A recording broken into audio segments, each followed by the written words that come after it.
And now here is Pastor Arnold Murray. Good day to you. God bless you. Say, welcome to the Shepherd's Chapel. Welcome to this family Bible study hour. Hey, we're ready to get back into our Father's Word. Paul now sent on his way back to Tarshish home. Stirred up quite a row in Jerusalem because, you know, when one is of a strong faith and has the zeal to fight against the church as he had, and then to be converted and all of a sudden he's preaching that same word, his old buddies plotted to kill him. They really disliked that sort of thing. He was one of their number one boys, and he turned on them. So he has been sent away now, and things are a little easier with the conversion of Paul on the Christians, and they're able to teach a little more openly, as we discovered. Let's pick it up with a new thought in verse 32 of that 9th chapter. Let's go with it. And it came to pass, as Peter passed throughout all quarters, and he was free to go about wherever he wanted to, he came down also to the saints which dwelt at Lydia. Lydia, of course, meaning, or Lud, meaning strife. And we asked that word of wisdom from our Father to understand this message within His Word. Verse 33. And there he found a certain man named Aeneas, which had kept his bed 8 years and was sick of palsy. 8 years. Now think about it.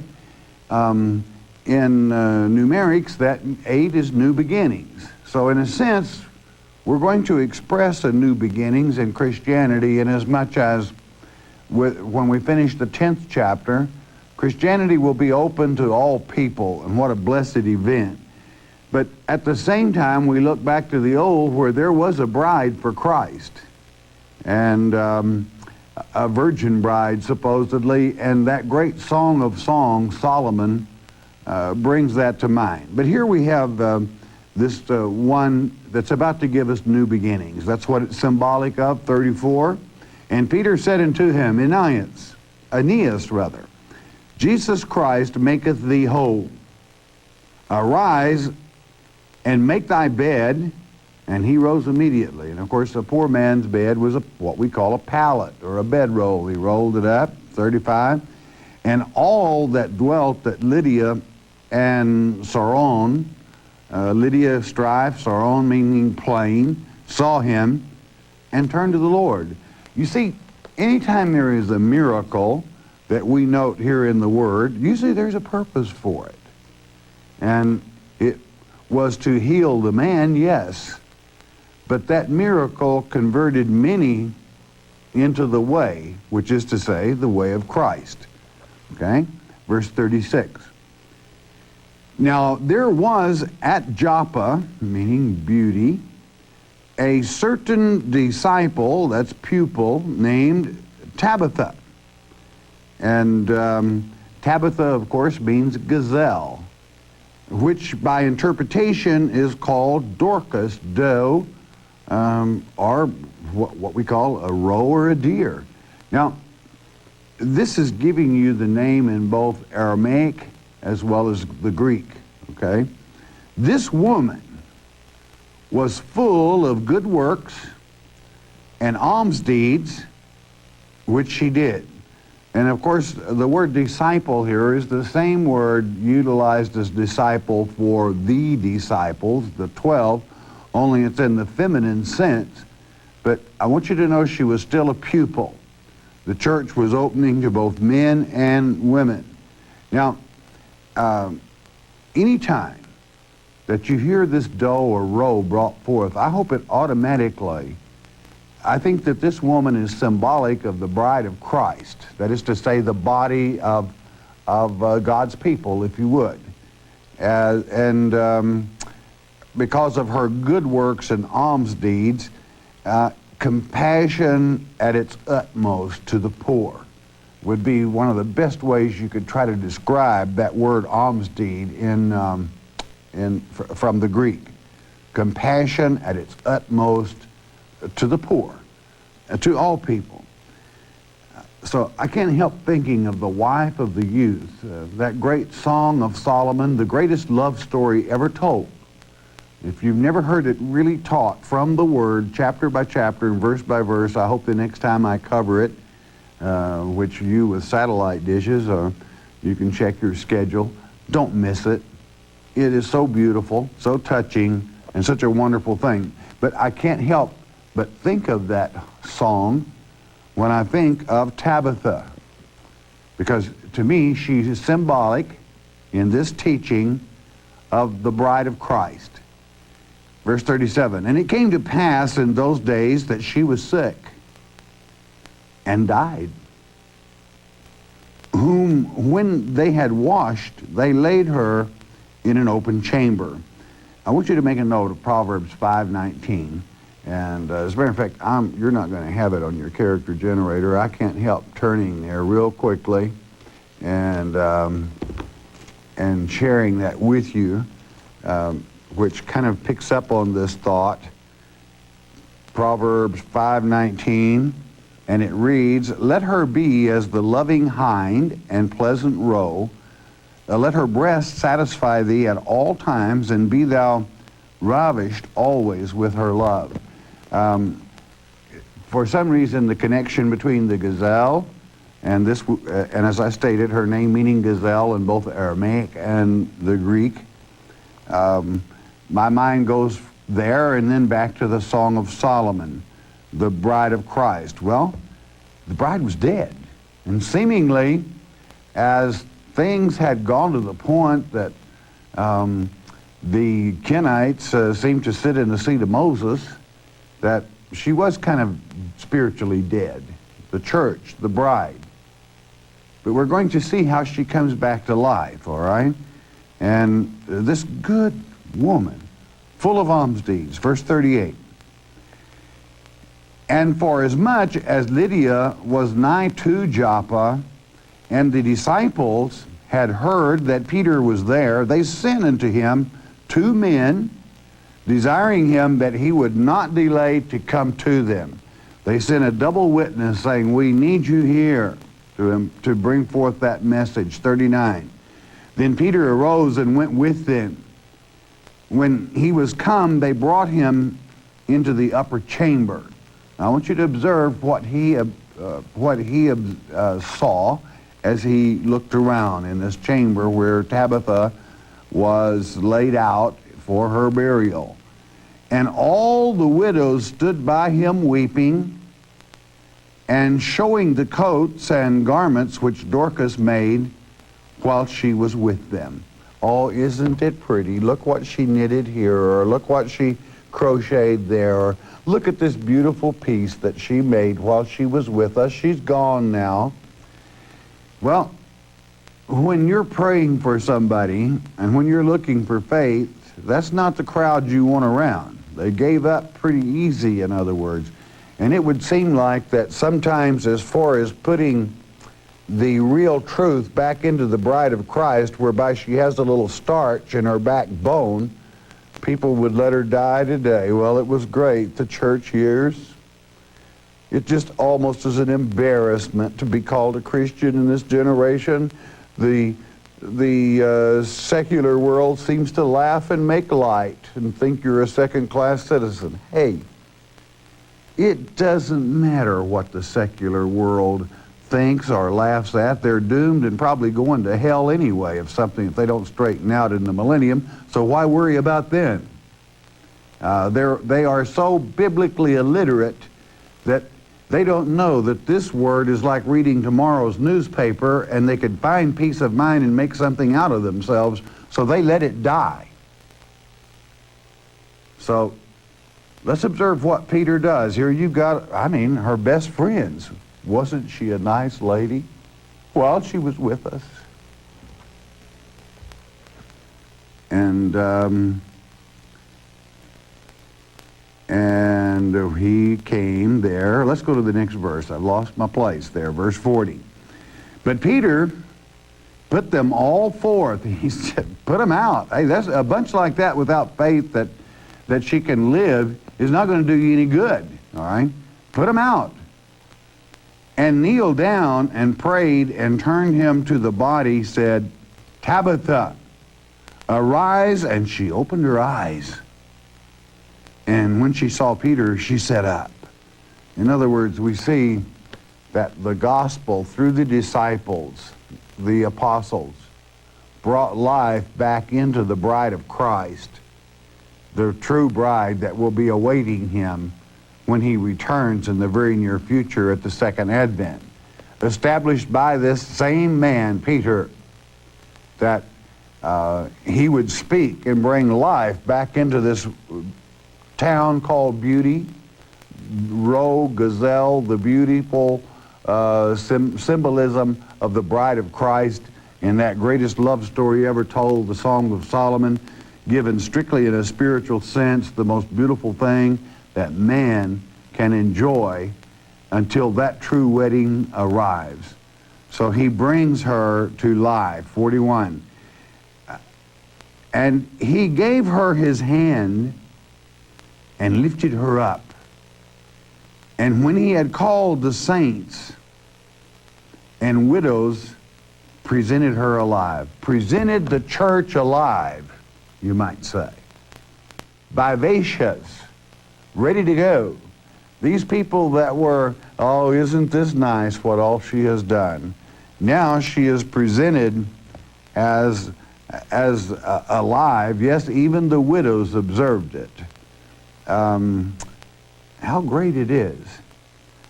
Peter was supposed to begin the church. Christ told him that while they still walked together, called him the son of Bar-Jonah, which means the dove, which is always symbolic of the Holy Spirit. But here, this one, I'm not going to say that this should mean more to some if you don't understand what I'm saying, but in the spiritual sense, we see that new beginnings for the 8 years, and then we see this Tabitha, the bride awaiting, made alive. Verse 42, and it was known throughout all Joppa, and many believed in the Lord. Again, another miracle that caused people to be drawn to our Father. 43, and it came to pass that he tarried many days in Joppa with one Simon a tanner. And we're approximately 7 years after the ascension of Christ here at this time. And just to chronologically get you up to speed there. So let's go with this time, 7 being spiritual completeness. And we're going to see the church definitely made known to Peter that the Gentile was to be accepted into the church as well. Chapter 10, verse 1. There was a certain man in Caesarea called Cornelius. And Cornelius means of the horn. Horn means power. A centurion, that's a Roman army officer, of the band called the Italian band, which means the Roman band or regiment. A centurion usually could be anywhere from 100, but most usually around 500 men. So he was a very important man, needless to say. Verse 2, a devout man, meaning he was religious. He searched for truth, in other words.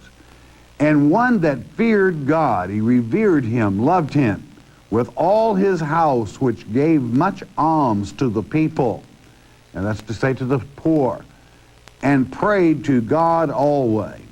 In other words, we see every mark that he had accepted as best he could.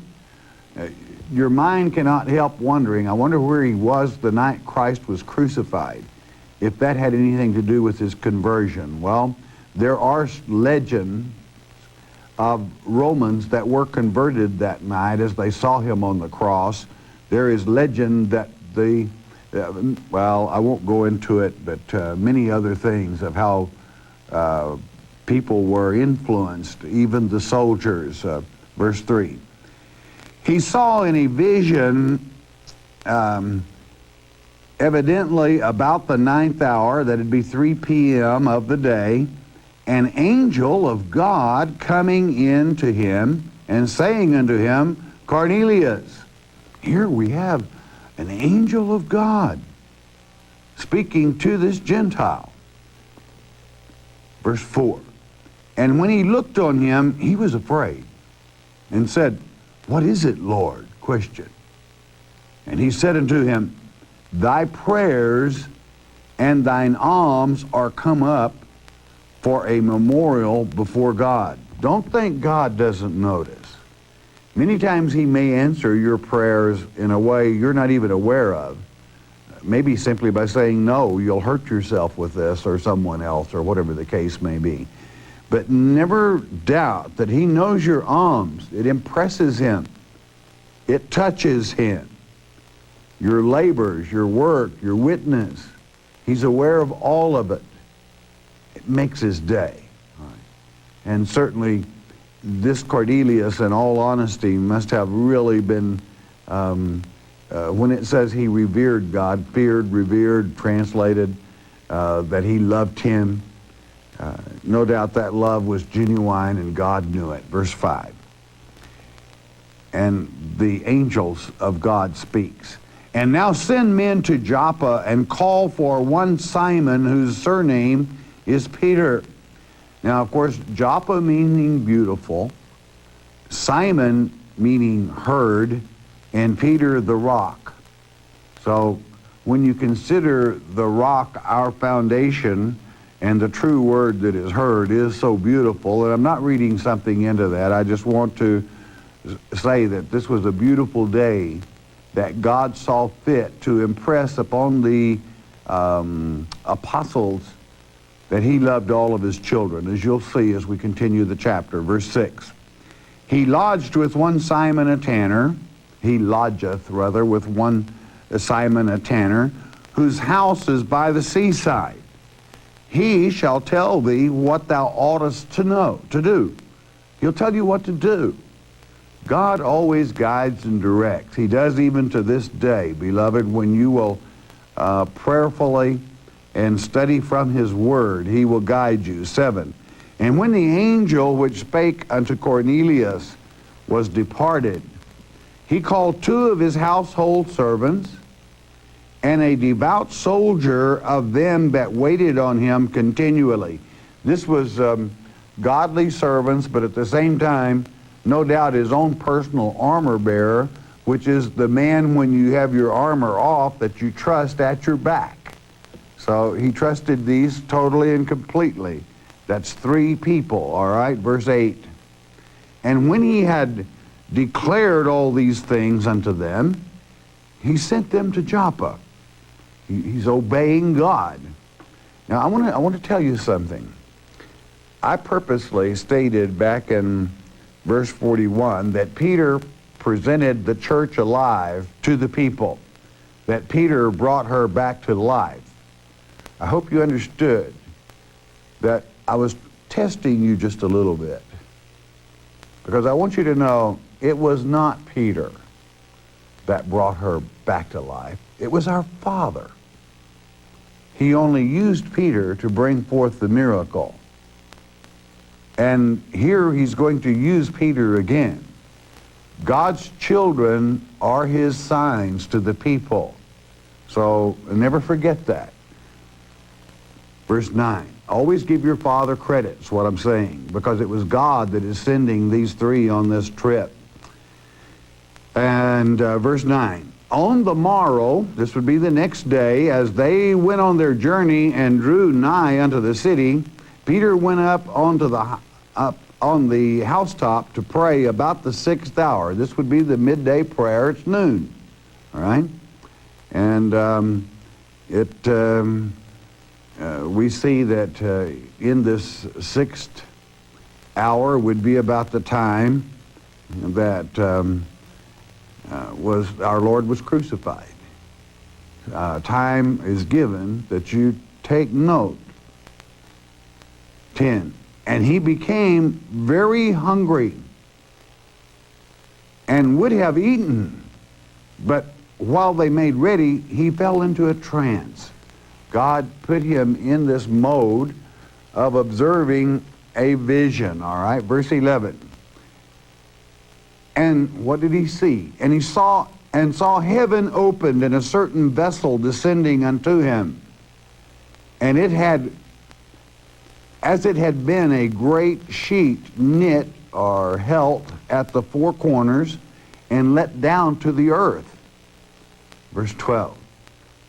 Wherein were all manner of four-footed beasts of the earth, and wild beasts, and creeping things. This is bugs, insects, and fowls of the air, all unclean animals, probably swine and many other things. 13. And there came a voice to him, Rise, Peter, kill and eat. Now, by Leviticus chapter 11, and Peter's about to quote verse 4 here. Well, let's just do it. 14, but Peter said, Not so, Lord, for I have never eaten anything that is common or unclean. You might take a little bit of a make a special note of this. God, if it seems to you that God is countermanding his own rules and regulations, you'd better pay attention. In other words, Peter probably knew one of two things. God's telling me something else, or this is not from God. All right? So he calls him on it, and he brings out the 11th chapter of Leviticus, verse 4. Common means putrefied or something unclean. In other words, it'll make you sick. Verse 15. And the voice spake unto him again the second time, What God hath cleansed, that call not thou common. If God cleaned it, don't you dare call it polluted.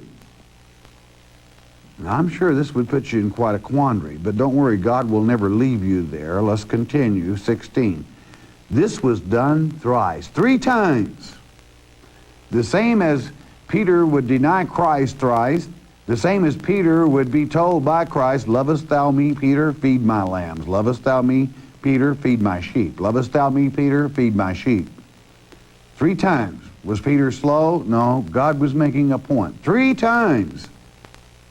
And the vessel was received up again into heaven, each time bearing witness to itself, each time making the point clear.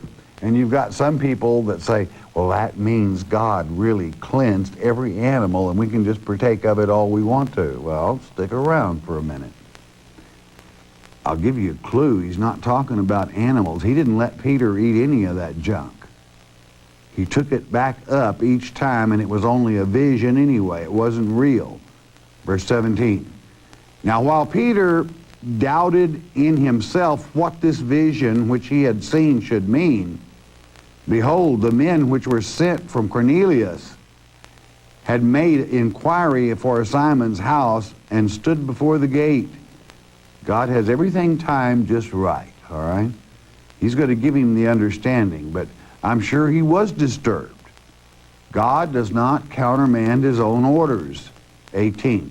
And called and asked whether Simon, which was surnamed Peter, were lodged there.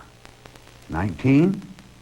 While Peter thought on the vision, he's mulling it over. He's trying to grasp, why would God send that filth down here and tell me to eat it?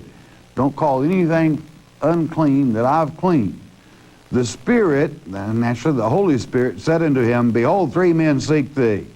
So he knew that was of God. That's more than 2 witnesses. That's 3, 20. Verse 20. Arise, therefore, and get thee down and go with them, doubting nothing, for I have sent them. It's okay, Peter. Know you're a doubter about this situation, but don't doubt anything. Verse 21. Peter, of course, is going to obey God. Then Peter went down to the men which were sent unto him from Cornelius, and said, Behold, I am he whom you seek. What is the cause wherefore ye are come? What are you here for? Question 22. And they said, Cornelius the centurion, a just man, and one that feareth God, and of good report among all the nation of the Jews, this is Eudas, Judea, was warned from God by an holy angel to send forth thee into his house and to hear words of thee. Now, I want you to make a mental note of the word nation here.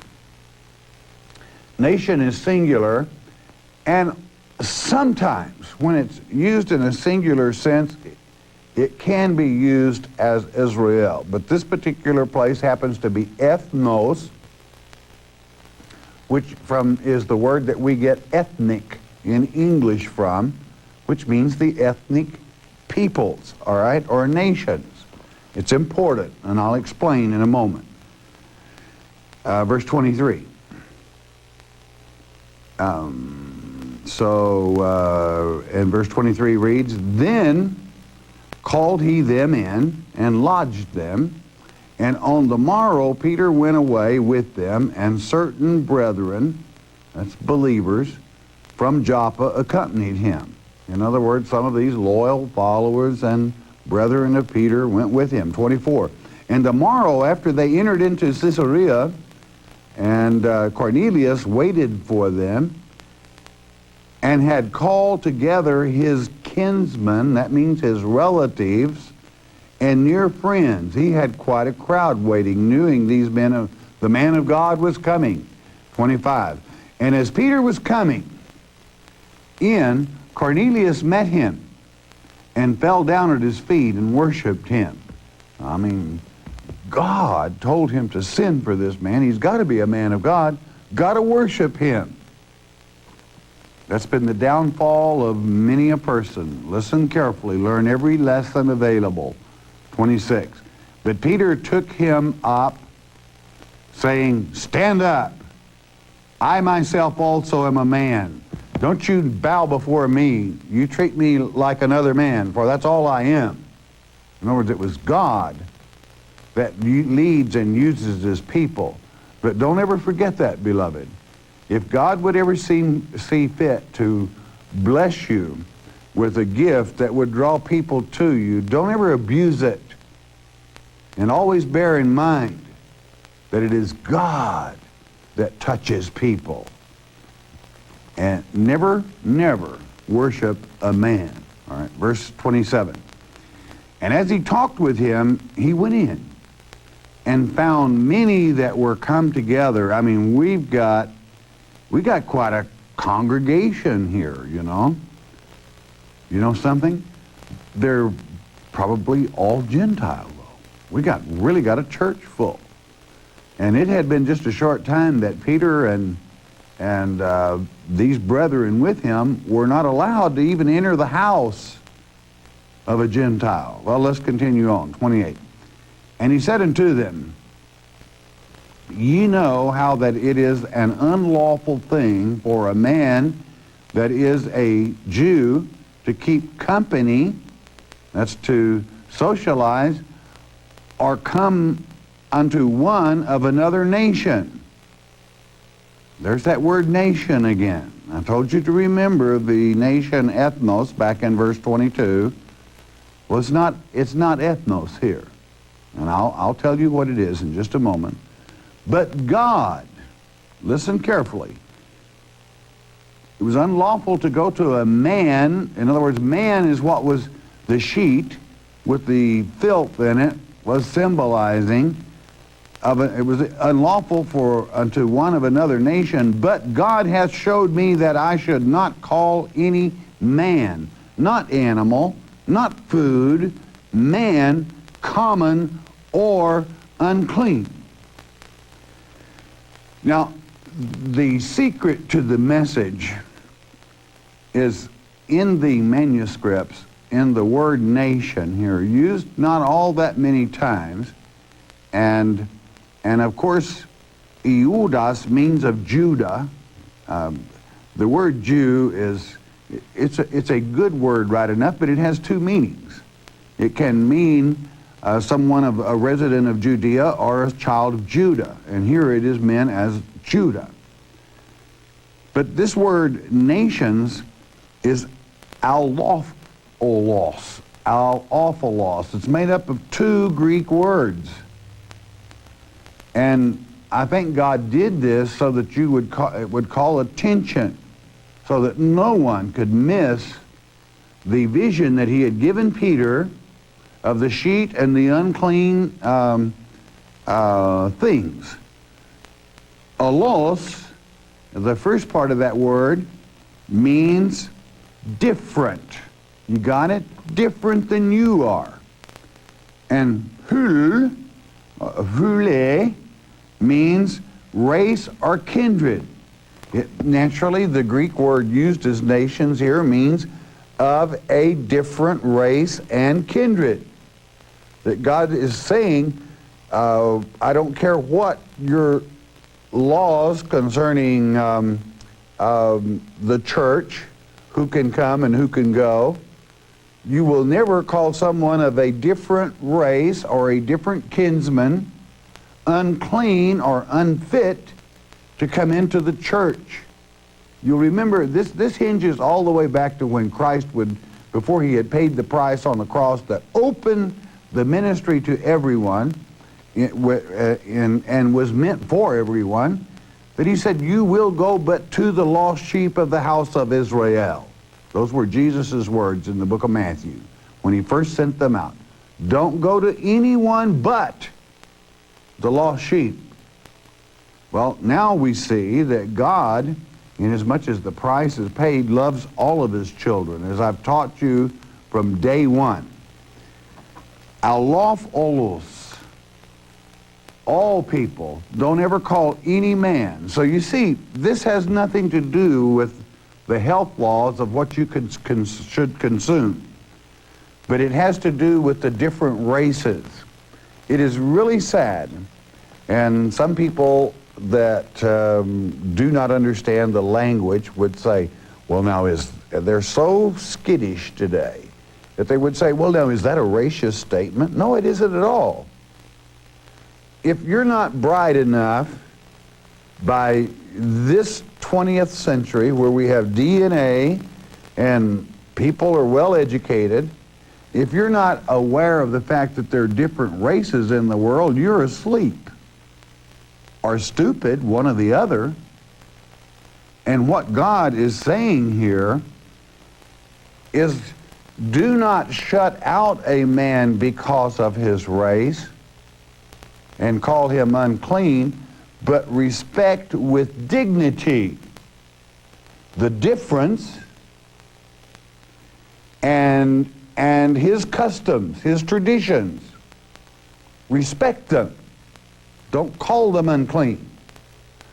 Thus opening the church and the way to Christ to all people. That's what that one little word means. I think it is so beautiful. It is so complete. And let's continue on, just another verse or two. Verse 29.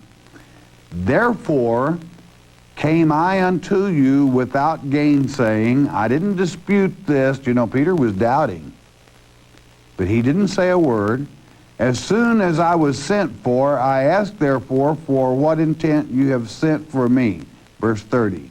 And Cornelius said, 4 days ago I was fasting until this hour, and at the 9th hour I prayed in my house, that's 3 p.m., and behold, a man stood before me in bright clothing, it's the angel of God, verse 31, and said, Cornelius, thy prayer is heard, and thine alms are had in remembrance in the sight of God. God appreciates you. 32, send therefore to Joppa and call hither Simon, whose surname is Peter. He is lodged in the house of one Simon, a tanner by the seaside, who when he cometh shall speak unto thee. 33, immediately therefore I sent to thee, and thou hast well done that thou art come. Now therefore are we all here present before God to hear all things that are commanded thee of God. And verse 34, then Peter, opened his mouth and said, "Of a truth, I perceive that God is no respecter of persons." In other words, accepted of a race, an individual, God does not exhibit partiality. You got it? Peter knew that. That's what this means. So, yes, there is a difference in people. But God is not a respecter of persons in that he shows partiality to one people over another. This is why that when you hear the term election, he's not partial to the elect necessarily. Happy with them, love them, you bet. Why? They weren't deceived in the first earth age. But it doesn't make them better than anyone. And no race is better than another race. It is true that God chose or created the Ha-Adam race to bring forth Christ. That is very important. Otherwise, you would not know who Messiah is. So if everyone understood this 10th chapter as it is written in the language, in the manuscripts, true, it does not carry that well in the English, but I hope that you as Strongs will check me out. You will find that the word nations, as it was used in the 22nd verse, and then again in the later verse, check it out, you'll notice that it's two separate, totally separate Greek words. But break them back to the prime and find out what they mean. And you'll understand and respect with dignity the various races. You know, we have a clique or a system that it would seem that they try to stress the fact or come down on someone that does not say, we're all the same. Now that's stupid. To say we're all the same is stupid. We're not. But that doesn't make one better than the other. God created us as he wanted us. He expects us to respect each other with that difference. And you know something? When you push many people together saying you're all just alike, and you have all these customs and various beliefs in your heritage, it causes trouble. It won't fly. But when you tell them, you be proud of yourself as God created you, and teach each child to respect the other with dignity and appreciate the customs of those people and love them for and with that custom, then you don't have racial problems. But man has difficulty seeing that, does he not? You know, there is one little anti-Christian research group that calls me a racist because they're not intelligent enough to understand what I'm saying. Stupidity is bliss, I suppose, but we're going to educate them before this year is over, to their cost and sadness, I'm sure. And then perhaps, with God's blessings, as he has always blessed us, I'm glad and thankful for the growth that we enjoy, even with ignorance abounding, trying to destroy. Satan always tries to destroy that is right. But hey, no problem. God takes care of it. God loves all his children, as it is written in Genesis chapter 1, way back in the beginning. He had created the 6th day, the races on the 6th day, and he looked and it was good. Nothing racist about it. The word is beautiful. And I kind of feel sorry for those that try to call God a racist. God loves all of his children, and he created them in races and kindreds, and he likes it that way. What a beautiful chapter, this 10th chapter, where he opened the kingdom to all. Did that change the fact that, does that make us all one color? That would be stupid to say that. We're still the same, you know? But with dignity, we can appreciate each other and love each other in the Lord. That's the way he made it. There's nothing wrong with it, and it is beautiful. All right, don't miss the next lecture. Bless your hearts.